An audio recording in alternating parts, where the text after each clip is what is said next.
What is going on, guys? Welcome back to the channel, and today we are going to be discussing the first entry into this whole new era of Star Wars known as the High Republic, which is Charles Soule's latest novel, Light of the Jedi. Now, the title says spoiler free, and this is going to be mostly spoiler free, but in the second half of the video I will touch on some spoilers. So if you're planning on reading this book yourself, you can still watch most of this video, but just keep an eye out for that big spoiler warning later on. So anyway, as I'm sure most of you guys probably know by now, the High Republic era is essentially a whole new era within the Star Wars universe that we've never really heard much about before, especially within canon. Light of the Jedi is set 232 years before the Battle of Yavin, so it's actually exactly 200 years before the Phantom Menace, which is set in the year 32 BBY. Now, as excited as I was for this novel to come out, I'll be honest, I didn't actually expect too much from it, considering it is the first of a series of such a large scale. So I honestly thought it would just be a lot of exposition and just setting up characters and the stories overall, without too much actually happening. I was completely wrong on that front, as this is completely its own story, while somehow also managing to set up a great future for this era.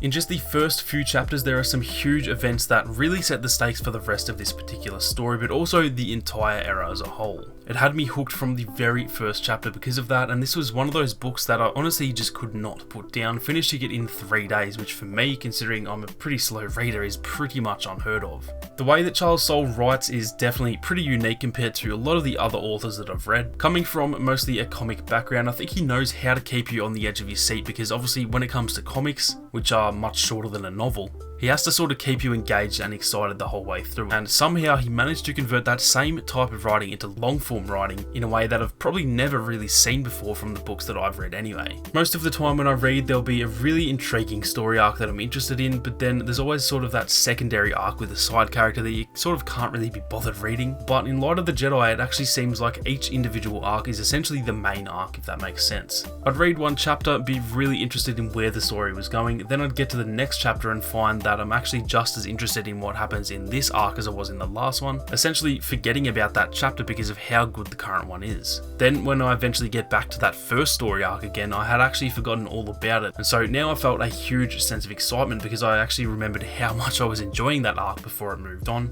I've really never experienced that in a book before, and I think that is what I loved most about this book overall. It just kept me engaged the whole way through. A big part of why it was so engaging was because of how unique and separate this felt from the rest of the canon Star Wars content. Don't get me wrong, it definitely felt like Star Wars, and there were a few name drops and locations that we've seen before. However, it really felt very distant from the Skywalker saga in a really good way. One thing I was really excited for in this new era was just to kind of get away from the stuff that we already know, avoiding a lot of that drama and issue that surrounds Star Wars over the last few years. With the sequel trilogy, for example, so many people weren't happy with how the legacy characters were portrayed, which obviously has sort of split the fan base in two, and to me that can really start to sort of drag down the content, even if it is really good, because there's just a lot of complaining and toxicity from both sides of the fandom, and in my opinion it just kind of gets in the way of the actual content. Well, in this era there's sort of no risk of any of that happening. We don't know a single character in this novel aside from a few here or there that I won't mention, and those characters are truly background characters. We don't know what's going on with the Republic, we don't know who the enemies are, or what are everyone's goals and agendas. There are really no preconceived expectations for us to get excited about, only for it to be disappointing if it doesn't go the way we want.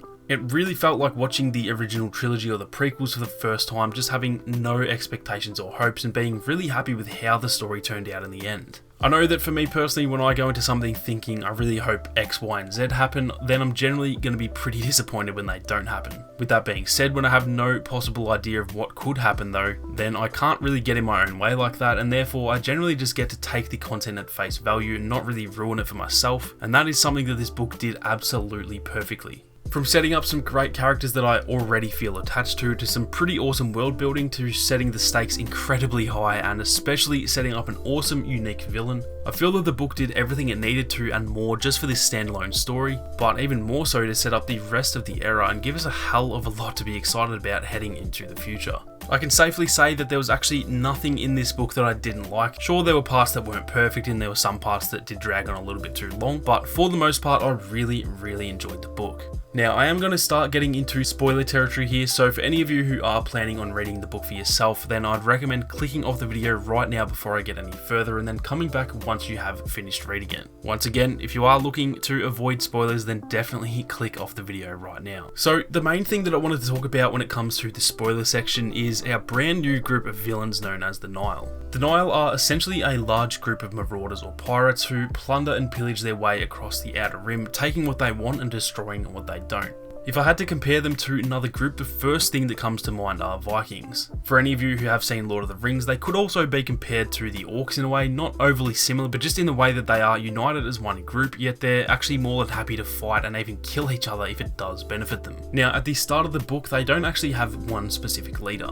There are 3 groups within the Nile known as Tempests, and each Tempest has a leader known as the Tempest Runners. These 3 leaders are essentially the heads of the group, but they also serve alongside someone known as Marcian Rowe, or Marcian Rowe, I'm not really sure how to pronounce that yet, and his title is the Eye of the Nile. Marcian seems to have the ability to be able to greatly understand hyperspace travel, and by giving information to the rest of the Nile, he can allow them to actually travel through hyperspace in a way that we've never actually seen before, which is their biggest strength. They can seemingly disappear and appear somewhere else in a matter of seconds. Now, the Eye is not the leader of the Nile by any means. Himself and the 3 Tempest Runners vote on any decisions that need to be made. However, in a tied result, he actually gets the final say, so to some degree he is the most important, but it is made clear he is not the sole leader of the Nile, at least not at the start anyway. With that being said, it turns out that throughout the entire book, he has actually been playing both the Tempest Runners and the Jedi for fools, setting up the entire catastrophe that happens earlier in the book, sending one entire Tempest to their certain death to help give the impression that the Nile are actually wiped out. And we eventually find out that Marcian Rowe, who seems to be not all that powerful at the start, is a sick, twisted individual who is sick of the reign of the Jedi and actually wants to cause havoc all across the galaxy. Now, that quick summary does not do Soul's writing any justice at all. He sets this up in such an amazing way where Marcian Rowe just seems like he's a somewhat regular guy. However, by the end of it, he emerges as the clear leader of the Nile, hungry to grow their cause and eliminate the Jedi all across the galaxy, setting him up and the Nile as a whole to be a very unique, intriguing band of enemies who I cannot wait to see more from in the future. Something that I often say is that a story is only as good as its villain. If the villain isn't interesting, intimidating, dangerous, or well written, then generally that'll just bring the story down to their level. And what has me most excited about this whole new era is that I think we have got ourselves some very, very good villains here. It also feels completely unique within Star Wars. There's either been the Sith, who are these obviously ultra powerful, power hungry beings that can essentially take out armies on their own, or there have been just regular militaries like the Empire or the Republic who are not all that unique, fighting wars across the galaxy to once again take control and power. But the Nile are genuinely very different from that. In a way, the Nile are actually the rebels of this story. There's a huge government known as the Republic who are in control of the galaxy, and despite having all the right intentions and technically they're not doing anything wrong, the Nile do see them as if they're oppressing people, they're power hungry, and they just want control. And all the Nile actually want is to be free and just to be able to do what they want rather than what the Republic wants. It's definitely a nice breath of fresh air that feels completely unique within Star Wars. These people are genuinely some pretty bad people, however they're not doing it for power, they're not doing it to take control or to rule the galaxy. They're simply doing it to eradicate those who are in control in order to be free and live life the way that they want to.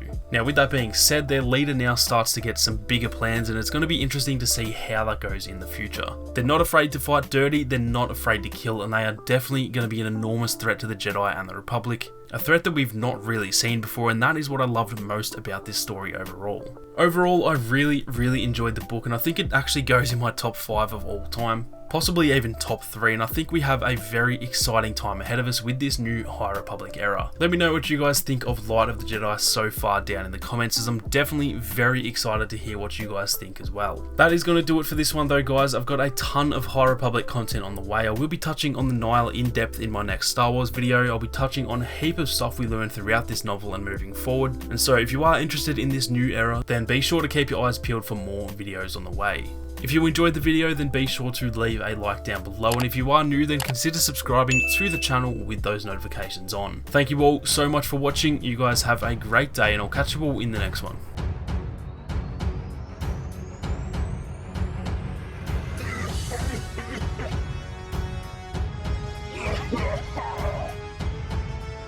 Crush them, make them suffer.